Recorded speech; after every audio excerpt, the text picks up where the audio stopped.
2/3 আসনে বিজয় নিশ্চিত, সরকার গঠনের পথে বিএনপি। ফল ঘোষণার পরই ইসলামাবাদ থেকে এলো অভিনন্দন বার্তা।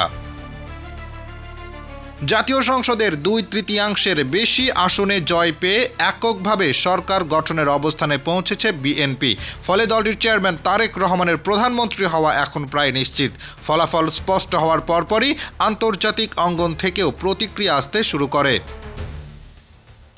শুক্রবার সামাজিক যোগাযোগ মাধ্যম এক্সে পৃথক বার্তায় শুভেচ্ছা জানান পাকিস্তানের প্রেসিডেন্ট আসিফ আলী জারদারি ও প্রধানমন্ত্রী শাহবাজ শরীফ। দুজনেই এই বিজয়কে ইতিবাচক উল্লেখ করে তারেক রহমানকে অভিনন্দন জানান।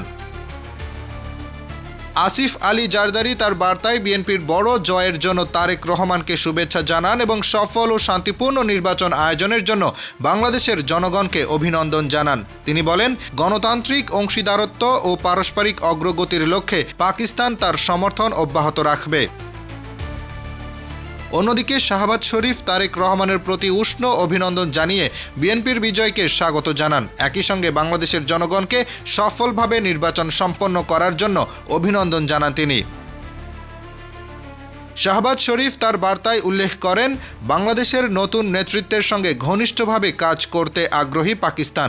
দুই দেশের ঐতিহাসিক ও বহুমাত্রিক দ্বিপাক্ষিক সম্পর্ক আরও জোরদার করার পাশাপাশি দক্ষিণ এশিয়ায় শান্তি, স্থিতিশীলতা ও উন্নয়নের যৌথ লক্ষ্য এগিয়ে নেওয়ার কথাও বলেন তিনি।